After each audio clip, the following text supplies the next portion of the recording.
yang tidak disangka oleh Gibran, atau bisa juga oleh Pak Jokowi ya, ternyata Gibran ini punya saingan besar. Buat saingannya tidak lain adalah Ridwan Kamil. Karena RK dinilai punya kapasitas untuk menduduki jabatan publik adalah menjadi Ketua Dewan Kawasan Aglomerasi DKJ. Assalamualaikum guys, kembali lagi di channel Jonathan Update. Oke guys, jadi ini sangat mengejutkan sekali, tiba-tiba Partai Golkar membocorkan kemungkinan ada tugas baru bagi kadernya, yaitu Ridwan Kamil usai mengalami kekalahan di Pilkada Jakarta 2024. Benarkah gagal di Pilgub Jakarta? Ridwan Kamil berpeluang menjadi Ketua Dewan Aglomerasi DKJ. Tidak perlu berlama-lama, langsung saja kita simak sama-sama video ini guys. Bismillah. Soal Dewan Kawasan Aglomerasi yang disebut dalam Undang-Undang Daerah Khusus Jakarta atau DKJ, ini sebenarnya sudah lama dihubungkan dengan Gibran. Jadi gini ya, menurut Undang-Undang DKJ, perlu ada sinkronisasi atau harmonisasi pembangunan Jakarta dan daerah-daerah sekitarnya, karena ada keterkaitan fungsional di antara daerah-daerah ini. Maka kawasan Jakarta dan sekitarnya disebut sebagai kawasan aglomerasi. Kawasan ini mencakup Jabodetabek dan Cianjur. Cianjur guys. Kawasan ini akan diatur oleh Dewan Kawasan Aglomerasi yang tugasnya lebih ke koordinasi. Karena sinkronisasi pembangunan itu kan bakal melibatkan banyak lembaga, kementerian, dan pemerintah daerah. Dewan Kawasan Aglomerasi ini bakal punya pimpinan atau ketua. Ketika Undang-Undang DKJ masih jadi rancangan undang-undang, awalnya Dewan Kawasan Aglomerasi akan dipimpin oleh Wakil Presiden. Ketentuan ini tentu saja menuai kritik, terutama setelah MK meloloskan Gibran menjadi cawapres waktu itu. Karena seakan-akan nantinya Gibran akan diberikan kekuasaan mutlak atas kawasan aglomerasi ini. Secara kawasan Jabodetabek ini kan merupakan kawasan yang sudah jadi ya, sudah besar, dan kedepannya akan semakin maju dan berkembang. Siapapun yang menguasai kawasan ini, dia akan punya kekuasaan besar. Waktu itu, seorang pengamat politik, Direktur Eksekutif Indonesia Political Opinion, Deddy Kurnia Syahputra, dengan blak-blakan menyebut bahwa ini merupakan upaya Presiden Jokowi memberikan kekuasaan pada Gibran. Deddy juga memperingatkan bahwa ketentuan itu akan menimbulkan saling klaim wilayah antara Presiden dan Wakil Presiden.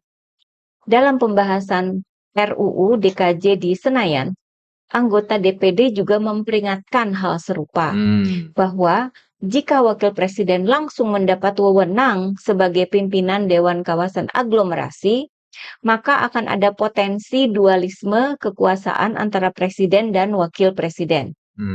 Dari sini kita bisa melihat ya, bahwa sejak awal seakan sudah ada persiapan pembuatan jaringan kekuasaan oleh Jokowi dan keluarga di kawasan-kawasan penting di Indonesia ya. Gibran itu rencananya akan pegang Jabodetabek dan Cianjur selain sebagai wakil presiden. Kaisang bisa jadi direncanakan memegang kawasan Jakarta sebagai gubernur atau membantu bapaknya di kawasan Jawa Tengah. Sementara sang menantu, Bobi, bakal memegang Sumatera Utara. Jaringan kekuasaan Jokowi ini saya kira juga berhubungan dengan para calon kepala daerah yang didukung oleh Pak Jokowi di Pilkada 2024, yang mencapai 84 paslon itu ya. Mungkin itu salah satu cara Pak Jokowi mencapai cita-citanya jadi presiden 3 periode. Walaupun nggak resmi jadi presiden, tapi masih punya kekuasaan besar di berbagai wilayah Indonesia. Ini kalau bukan mabuk kekuasaan, apa dong namanya ya? Namun ketentuan bahwa wakil presiden bakal otomatis menjadi ketua Dewan Kawasan Aglomerasi ini akhirnya diganti. Mungkin partai-partai pendukung Pak Prabowo di DPR juga sudah bisa membaca ya siasat Pak Jokowi ini ya. Mereka nggak mau jika sampai Pak Prabowo sebagai presiden seakan rebutan kekuasaan di wilayah Jabodetabek dan Cianjur itu ya. Maka dalam Undang-Undang DKJ yang akhirnya disahkan pada bulan Maret lalu di DPR, pimpinan atau ketua dan anggota Dewan Kawasan Aglomerasi itu ditunjuk oleh Presiden. Kalaupun nanti Presiden memilih atau menunjuk Wakil Presiden jadi ketua Dewan Kawasan Aglomerasi, maka posisi presiden tetap menjadi yang tertinggi kekuasaannya ya. Mungkin ada teman-teman yang mempertanyakan, bukannya RUU DKJ itu disahkan pada bulan November lalu ya? Nah, jadi ceritanya setelah Undang-Undang DKJ disahkan pada Maret lalu, kemudian undang-undang ini mengalami revisi untuk ditambah pasal-pasalnya terkait perubahan nomenklatur atau sistem penamaan DKI Jakarta menjadi DKJ pada para anggota DPR, DPRD, dan DPD hasil pemilu 2024, serta pada gubernur dan wakil gubernur hasil pilkada 2024. Nah, revisi Undang-Undang DKJ inilah yang baru saja disahkan pada bulan November lalu. Mungkin waktu itu ketika Pak Jokowi masih jadi presiden, penerapan Undang-Undang DKJ masih menunggu proses perpindahan ke IKN ya. Jadi Ketua Dewan Kawasan Aglomerasi itu nggak juga ditunjuk sampai Pak Jokowi lengser. Dan akhirnya ketika RUU DKJ baru disahkan ketika Pak Prabowo yang jadi presiden, maka otomatis Pak Prabowo lah yang akan menunjuk siapa yang jadi Ketua Dewan Aglomerasi. Namun karena sejak awal posisi Ketua Dewan Aglomerasi itu katanya bakal diduduki oleh Wakil Presiden, maka media pun ketika membuat berita itu menghubung-hubungkan Dewan Aglomerasi dengan Gibran. Padahal kan masih tergantung dari Presiden Prabowo ya. Beliau akan menunjuk siapa? Bisa Gibran, bisa juga orang lain. Kemampuan Gibran sendiri memang dipertanyakan ya, misalnya oleh seorang pengamat tata kota Universitas Trisakti, Nirwono Yoga. Menurut Nirwono, Gibran akan kesulitan menangani kawasan aglomerasi karena pengalaman Gibran yang terbatas ya, hanya sebagai seorang wali kota. Sementara Ketua Dewan Kawasan Aglomerasi ini kan harus bergerak cepat ya, mengkoordinasi berbagai lembaga, kementerian, dan pemerintah daerah. Pengamat ini mengemukakan pendapatnya pada bulan Maret lalu, ketika Gibran belum jadi wakil presiden. Sementara sekarang ini kan kita bisa melihat sendiri ya, bagaimana kerjanya Gibran jadi wakil presiden, yang kerap jadi sorotan negatif. Karena memang kelakuannya itu jomplang ya dengan jabatannya. Dalam video saya sebelum ini kan di sana ada 5 sorotan negatif publik terhadap Gibran. Hanya dalam waktu semingguan ini aja, memimpin rapat di kementerian saja sangat tergantung pada teks yang dibaca dengan saklek. Gimana bisa memimpin Dewan Kawasan Aglomerasi untuk koordinasi sinkronisasi yang mencakup 10 wilayah daerah, beserta lembaga dan kementerian terkait. Ya bisa saja sih, asal semua anggota dewannya itu orang-orang pintar semua. Mungkin nanti Gibran tinggal baca hasil kerja mereka. Gibran sendiri kan sejak dilantik jadi wakil presiden itu nampak rajin banget belusukan ya, terutama bagi-bagi susu. Sampai diberitakan oleh media bahwa belusukan itu merupakan persiapan Gibran untuk jadi ketua Dewan Kawasan Aglomerasi.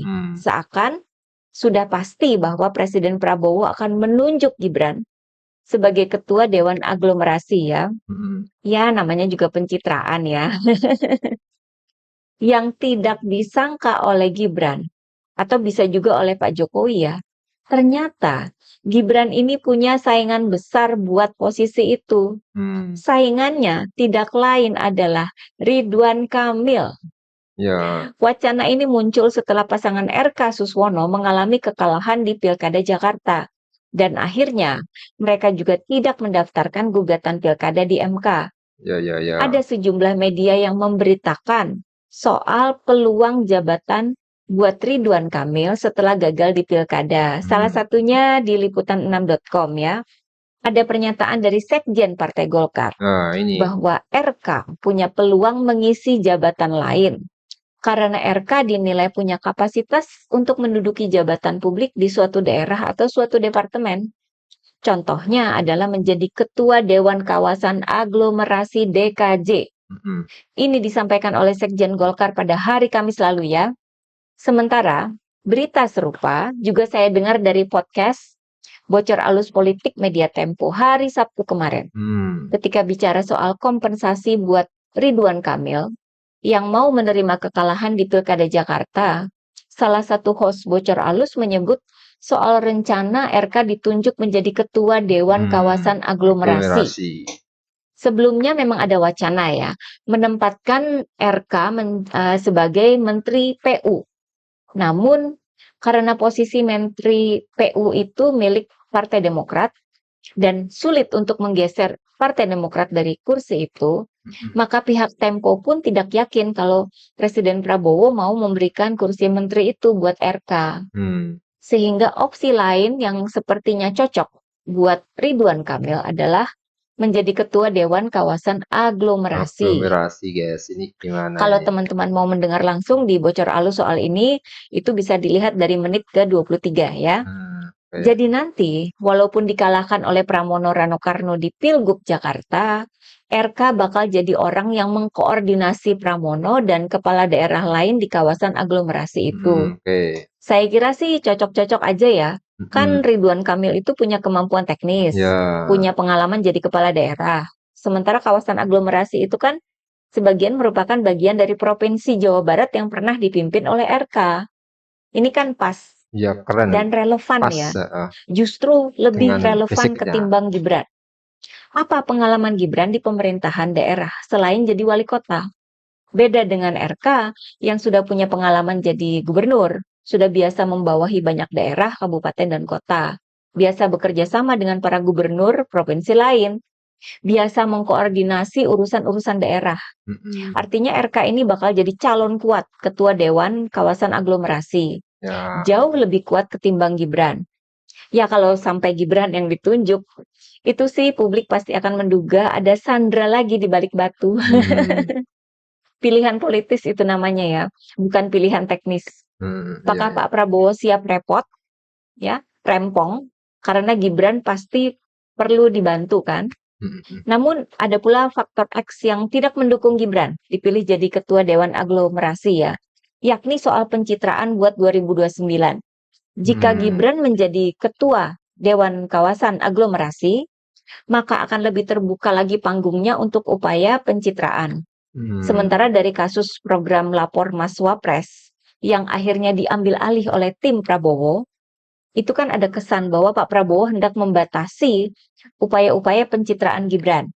Bahwa Presiden Prabowo sebenarnya nggak suka dengan upaya pencitraan Gibran itu. Kalau memakai dasar ini ya, maka kemungkinan besar Pak Prabowo lebih memilih RK. Ya, RK mungkin juga bakal bikin pencitraan, tapi bisa jadi nggak separah Gibran. Saya kira berita soal kemungkinan RK jadi ketua Dewan Kawasan Aglomerasi ini sudah diketahui oleh Jokowi dan keluarga. Bisa jadi mereka sedang mencari jalan agar jangan sampai RK yang dipilih oleh Presiden Prabowo. Karena kan jadi menutup panggung Gibran dan juga mematahkan jaringan kekuasaan yang sedang dibangun kan. Nggak aman dong buat Gibran. Oke guys, jadi Sekjen Partai Golkar Muhammad Sarmuji bicara nasib Ridwan Kamil. Usai kalah di pemilihan Gubernur Jakarta, menurutnya Ridwan Kamil punya peluang memang mengisi jabatan lain. Salah satunya adalah ex-Gubernur Jabar itu punya potensi mengisi jabatan Ketua Dewan Aglomerasi Daerah Khusus Jakarta atau DKJ. Dalam Undang-Undang DKJ, Ketua Dewan Aglomerasi DKJ ditunjuk langsung oleh Presiden. Saat ini Golkar belum membahas dengan Ridwan Kamil untuk jabatan tersebut. Sarmuji berkata Golkar belum bertemu dengan Ridwan Kamil usai Pilgub Jakarta berakhir.